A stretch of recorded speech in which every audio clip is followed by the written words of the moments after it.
Judy, we've been talking about stories from the middle of nowhere. This is our first fast forward podcast where we're going to bring people up to date. We've talked about it. Mom and dad are still alive. Mom's 90, dad's 86. The stories weren't limited just to when we were growing up in North Dakota.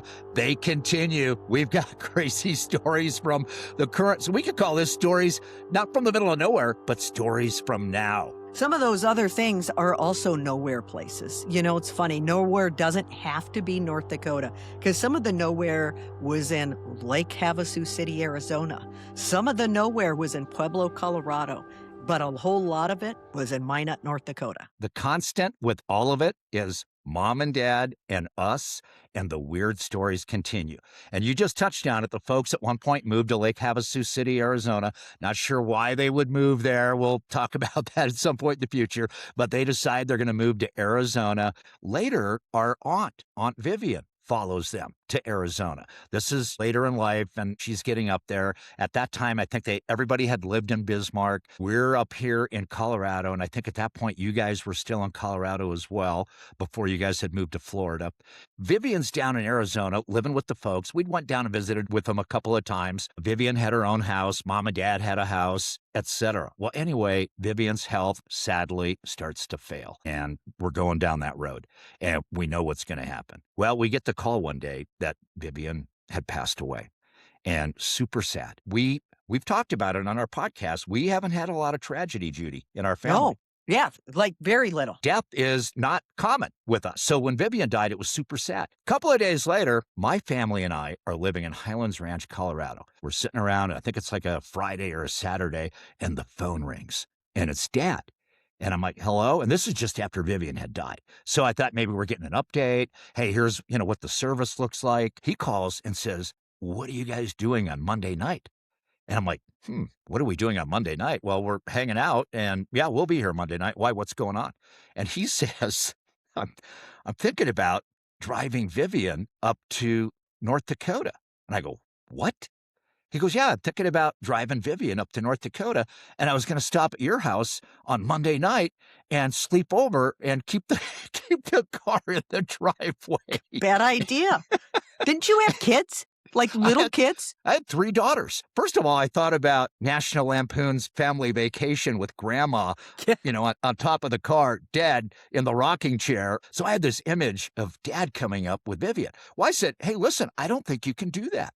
And he goes, do you have any idea what they want to charge to fly her up there? Yeah. And I'm like, well, yeah, I think that's a thing. And I think there's a law that you can't transport a dead body across state lines. I think that's an actual thing, Dad.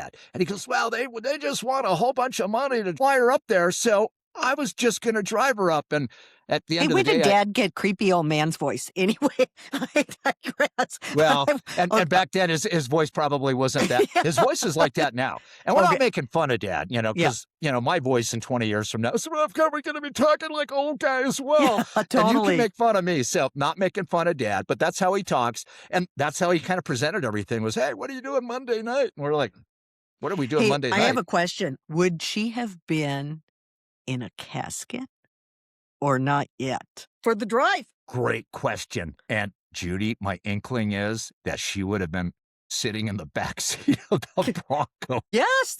They had like an expedition at the time, but I'm like, was he going to buy the casket and put her in there so then everybody could see? Well, one good thing about that, Judy, is that if he would have had Vivian propped up in the car, he could have taken an HOV lane and sped up the process a little bit. Although it would have been probably a weird thing had he gotten pulled over. And then he's like, oh, yeah, Vivian's sleeping. Okay, tell me he didn't end up doing it. He did not end up doing it. He ended up flying her body up to North Dakota. We ended up driving up there for the funeral. The funeral was in Bismarck. She got buried in Bismarck next to Uncle Elder in the Bismarck Cemetery. So all's well that ends well. But I just thought it was crazy that Dad was like, and Dad being a former cop. Yes. He knows the rules and the laws and all this kind of stuff. And then he's like, yeah, I'm going to drive her up there and save a couple $1,000. other strange kind of story in Lake Havasu. And, our folks always were like, oh, you do this to your car, you're going to have that kind of a car, and you're going to have a trashy car, blah, blah, blah, blah, blah. One time I am down there in Lake Havasu City, Arizona. We are at In-N-Out Burger, and my mom has had neck problems, whatever. She had one of those big neck braces that you would see when when somebody has an accident or is in an accident. We're getting ready to pull out an In-N-Out Burger, and wham! We get hit by a car. I mean, just like broadsided, like T-bone. And anyway, it was some young girl and her friend, whatever. And then the girl starts freaking out because she sees my mom already in a neck brace. Like she had just done that. The fire trucks come, the ambulance come. It's like silence in the car. What was really crazy of all of it, the girl's crying, my mom and dad are freaked out, and my mom says, Don, Don, why don't you give her $20? Look how sad she is. Like that's going to make the Wow. situation better. Anyway, we ended up getting towed. Little Lake Havasu story. Well, I just got this vision of mom offering the girl $20. Meanwhile, a month or two later, showing up in court in the full body cast with Oh, totally. just her face showing and said, "We're suing you. We want our $20 back." Listen, they did give her $20. So he did Crazy. give her $20, which is stupid. Mom should have gotten the $20. It was just very strange. Judy, I've got a mom story as well. We're living in Minot. I had moved back to Minot, and I'm working as a sportscaster at KMOT Channel 10. I'm working at KIZZ Radio. Dad's away at the FBI Academy in D.C. or Virginia, wherever it's at, and I'm driving mom around. We've talked about it in the past. Mom doesn't drive. Can't get from point A to point B without somebody driving her. Well, Dad's out of town for a couple of months, so I'm mom's ride. Well, we're driving one day on Central Avenue, downtown Minot, and we're pulling up to a red light. Same kind of deal. Boom! Somebody rear ends us. And mom, gets jolted. And maybe this was actually the cause of the neck brace that you saw in Havasu at some point down the road. Or maybe it was just a continuing thing. But anyway, mom gets hurt. Cops show up. Ambulance shows up. The guy gets a ticket for rear ending us. Mom has to go to the doctor. Fast forward about a week later.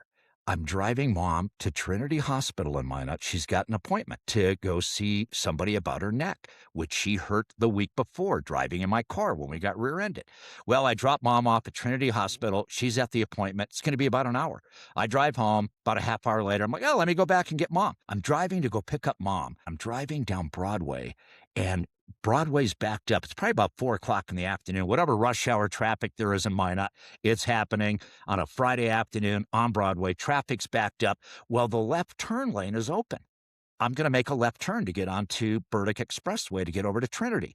Well, as I'm cruising down that turn lane, which is wide open, across the 2 lanes of traffic, a girl on a bike. All of a sudden, wham! I hit the girl on a bike. She flies up on my hood. And I'm like, oh my God, Mom's at the hospital. I just killed somebody on a bike. The girl falls down. This is only a couple blocks from the fire department. Within seconds, beep, the sirens, the fire trucks are showing up. One of my buddies is a fireman. He comes up and he goes, Donnie, what happened? I go, I ran over a girl on a bike. And he goes, hey, we'll take care of it. You just stay in the car. I stayed in the car. They're tending to the girl. Well, I look over to the side, and the next thing you know, here's the TV station filming the accident. So I'm like, What? wow, this is going to be on the news.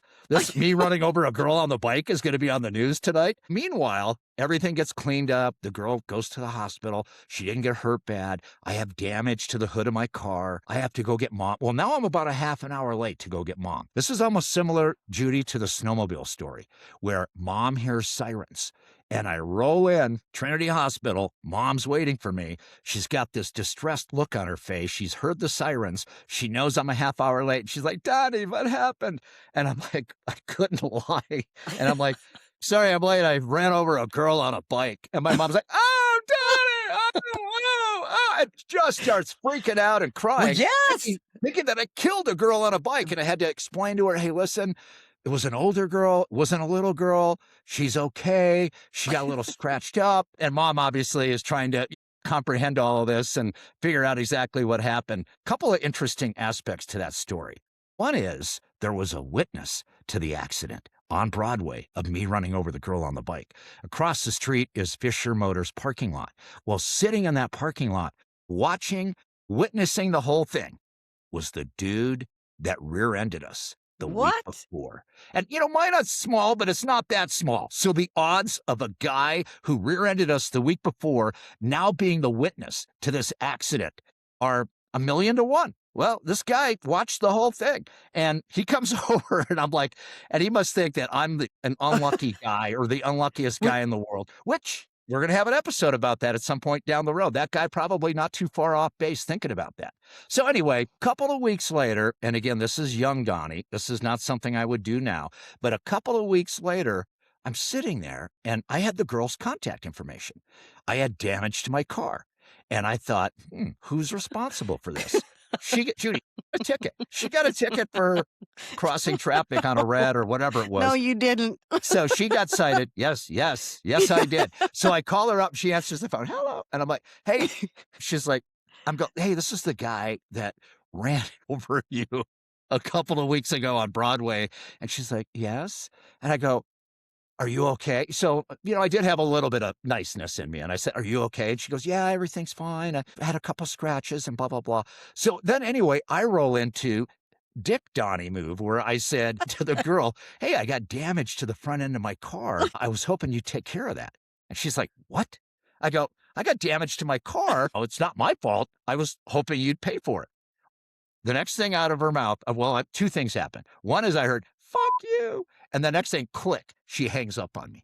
And I'm like, okay, I guess I'm not getting my car fixed. Well, listen, she might have still been concussed, She has to wear a helmet the whole rest of her life because of you. Well, and probably not. Again, I was on television and on radio. She probably wasn't a fan. And she probably is like, nah, I'm not watching that guy. He ran over me I was riding my bike on Broadway and that guy mowed me down. Well, I know, and maybe you're saving this for the other episode, but I have to ask, didn't something else kind of weird happen to you that week at home with Mom? That was week from hell. We had Yeah. all kinds of things going on. Okay, I'm going to tell you one thing. Just one thing. We'll save most of it for unluckiest Donnie stories. One thing, though, Mom and I are going to fire up the grill, make a couple of steaks. So we've got the gas grill in the backyard, and it's got that little hole where you stick that long wooden match in. Well, to that's light not what the hole is for, because it's a gas stove. Oh, yeah, you're right. Oh, no, wait a minute. You're supposed to click it, and then it starts. Well, we're clicking and clicking and clicking, and nothing's happening. And we got the gas on, trying to figure it out. And, obviously try to be careful around gas and lighting and all that. Well, at one point, and again, not saying I was the brightest person in the world, but at one point, Mom leans over, like looking at it closer is going to help. So she sticks her head down to look why it's not lighting. Well, at that exact same moment, I thought, well, let me give it one more click. And of course, fireball. A big fireball. Mom flies back. Her eyebrows are missing. I smell burnt hair. And at this point, I'm not thinking about a steak anymore. I'm thinking about, oh my God, I just killed Mom. And Gosh. didn't kill her, burned the hair off her face. So again, Dad's gone for a couple of months. Donnie's left to be the head of the household. Sad for her. Lucky that we still have our mom. By the way, knock on wood that she's lived all these years. Judy, real quick, her eyebrows did grow back. She doesn't have the painted on eyebrows. They grew back somehow. But it sure smelled weird. And can't remember if we had steak or not. I'm gonna say no. So one more kind of funny story. I went to visit our folks at Christmas in Lake Havasu City too.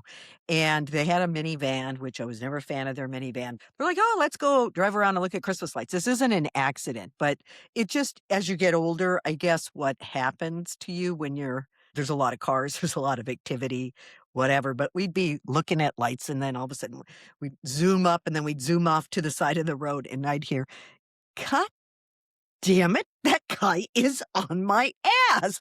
And that was like every 5 minutes they would say, God Wow. damn. It was like a 3-hour ordeal to go look at 10 houses because somebody was on our dad's ass in the van. It's like looking at Christmas lights with George Costanza's parents. That's Totally. exactly what that reminded me of. Mom freaking out about things or whatever, and then Dad just freaking out because somebody's tailgating him. So anyway, I know it wasn't an accident. It didn't end anything kind of totally stupid, but it was kind of funny because it was every Christmas when somebody says you want to go look at Christmas lights, I'm always thinking, God damn it, that guy's on our Yes. Judy, speaking of Christmas, I got a great Christmas story. Again, this is recent history. We're living again in Highlands Ranch.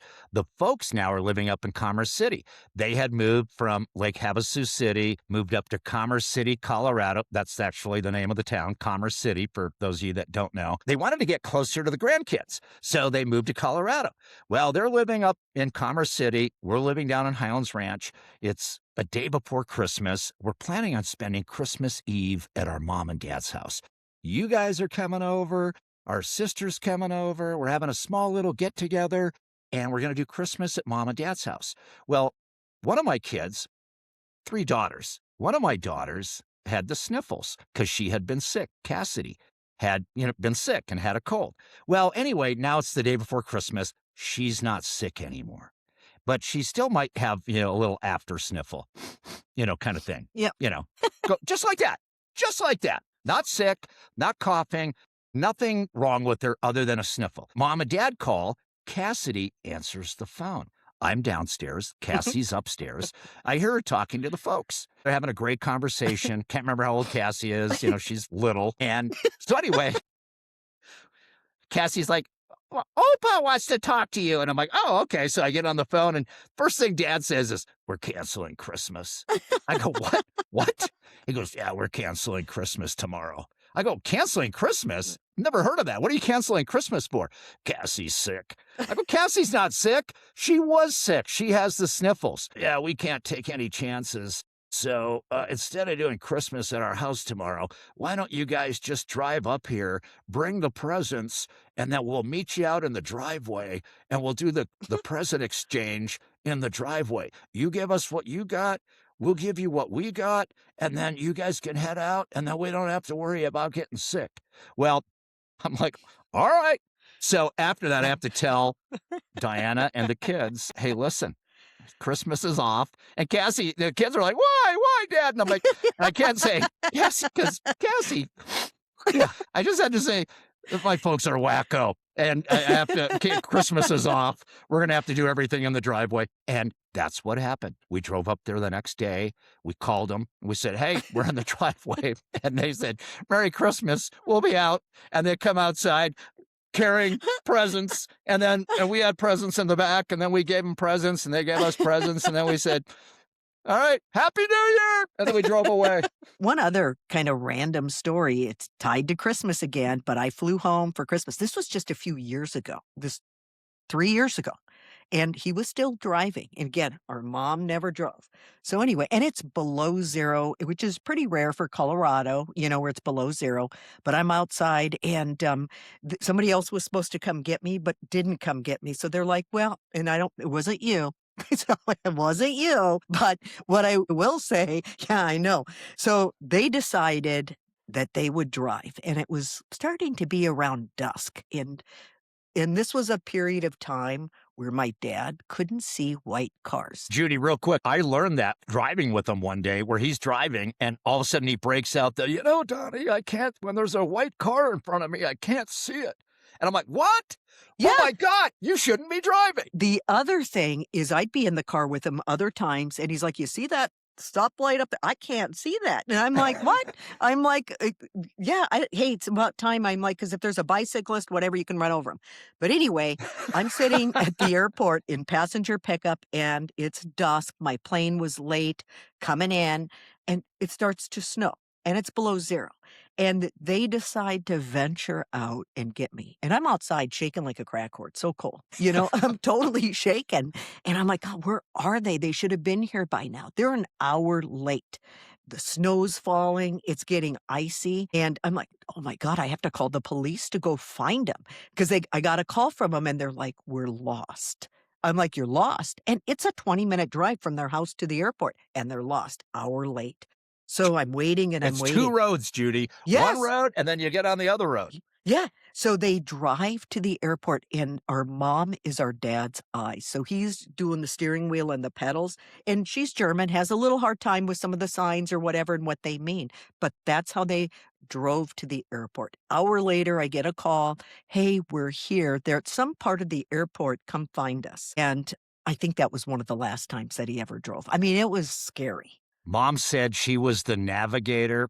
in that scenario with Yeah. dad, and then she joked that she was the navigator, which is, holds some truth as well because if mom was telling you where to turn or what's going on, that was never a good thing. And then again, for dad to not see things, and then again to break out that I can't see white cars, and then I think I heard at one point from him, when the light turns yellow, I can't see that. And I Yeah. thought to myself, hey, listen, a yellow light's important, dad. Well, that's totally true because when I was driving with them, just even our mom, I was in the car and this is in their neighborhood and there's a stop sign and she would yell, "Fahr, fahr," which is drive, drive in German. And like gun it because I think she had been his eyes for quite a while. And I'm like, listen, my eyes work totally fine. I can check things out for myself. But yeah, she was the eyes and he was the one running the control. So must have been an adventure every time. Had they gotten into some kind of an altercation or an accident, who gets the ticket? Is it dad because he's driving, or is it mom because she's navigating? Right? Yeah. It was that strange. Judy, I've got a Christmas story as well, not necessarily about driving, but this just again tells you a little bit about dad and whatnot in regards to him being a cop. I'm off at college. I come home for Christmas. They come and get me at the airport. This is back in Minot, but again, this is years later. But dad comes and gets me at the airport. We're hanging out. I'm in Minot for a couple of days. I was living in Florida at the time. And dad says, hey, not like the Vivian story, but hey, what are you doing tomorrow? And I said, not much. Why? What's going on? He goes, I was hoping you'd do an undercover sting operation. And I was like, what? An undercover? And dad's a cop, a detective, police captain. And undercover sting operation. I go, undercover sting operation. I go, usually I'm the subject of the undercover sting operation, Yes. not the one executing it, Judy. So he says, well, we got a word that Applebee's is selling alcohol on Sundays. And I thought, and back then they had the blue laws. You couldn't, I think they had relaxed them a little bit. You could maybe get beer and wine with your food on Sunday. And they had that new Applebee's out by Dakota Square Mall. Well, the word is that they were selling alcohol. Dad wants me to go undercover. He goes, we'll pay for your dinner, go in and order a steak, and then order a cocktail. I'm like, okay. So I go into Applebee's. It's a Sunday afternoon by myself. I sit up at the bar. I order a steak. Police department, city of Minot's paying for it. And I said, yeah. The guy goes, what do you want to drink? I go, rum and Coke. And he goes, okay. Boom. Second later, rum and Coke shows up. And I'm thinking to myself, oh, we got them. We got them. And I wasn't wired or anything, but if I would have been, I would have been like, now. And Oh they, my god, I'm you kidding. idiot. It wasn't that kind of a stick. Anyway, so I had my rum and Coke. Yeah, I'm you like, weren't waiting for a hooker or something. Yeah, okay, it was a rum and Coke at there's poor like a key Applebee's. word, I love Applebee's, you Yeah. know? Hey, eating good in the neighborhood. I was that day. I'm having Yeah. a steak. I'm having a rum and Coke. Well, I'm going to get a second rum and Coke just to see if this is a real thing. Sure enough, I get a second rum and Coke. Well, at that point, I'm thinking, is this enough to put these guys away? Is this enough to get these guys in trouble? I thought, yeah, I don't know.